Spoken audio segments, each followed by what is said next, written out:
ঢাকা জেলার কেরানীগঞ্জ মডেল থানার এলাকা থেকে একটি বিদেশি পিস্তল, 10 রাউন্ড গুলি, একটি ম্যাগাজিন সহ 5 জনকে আমরা গতকাল গ্রেফতার করতে সমর্থ হই। গ্রেফতারকৃত আসামিরা হলো মোহাম্মদ সাইদুল ইসলাম ওরফে স্বপন, মোহাম্মদ রায়হান, মেহেদি হাসান ইউসুফ, মোহাম্মদ আবুল হাশেম এবং জুয়েল মিয়া। ঘটনার বিবরণ: গতকাল আমরা গভীর রাতে একটা সংবাদ পাই যে আমাদের ঢাকা জেলার কেরানীগঞ্জ থানাধীন ঘাটারচর এলাকায় একজন মাদক ব্যবসায়ী আছেন, তার নিকট অবৈধ অস্ত্র এবং মাদক আছে। এই বিষয়টি আমাদের আভিযানিক দল তখন গোয়েন্দা নজরদারি শুরু করে এবং তথ্য সংগ্রহ করা শুরু করে। পরবর্তীতে র্যাব 2-এর একটি আভিযানিক দল এই তথ্যের ভিত্তিতে সুনির্দিষ্টভাবে ঢাকা জেলার কেরানীগঞ্জ মডেল থানাধীন ঘাটারচর এলাকায় একটি বাসায় অভিযান পরিচালনা করে।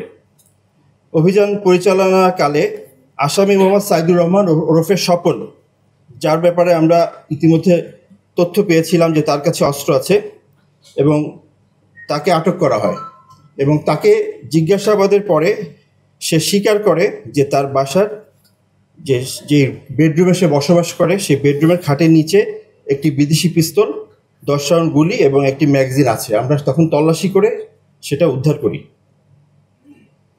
এবং এই অস্ত্রটা কিভাবে তার কাছে আসলো, তার উৎস এবং এর সাথে আর কারা কারা সম্পৃক্ত, এটার ব্যাপারে তাকে জিজ্ঞাসাবাদ করা হয় এবং এই জিজ্ঞাসাবাদের পর্যায়ে আমরা আরও অনুসন্ধান করি এবং আমাদের অনুসন্ধানের ভিত্তিতে এই অস্ত্রটির কেনাবেচার সাথে জড়িত থাকার অভিযোগে আমরা আসামি রায়হান এবং মেহেদি হাসান ইউসুফ এই দুজনকে প্রথমে গ্রেফতার করি।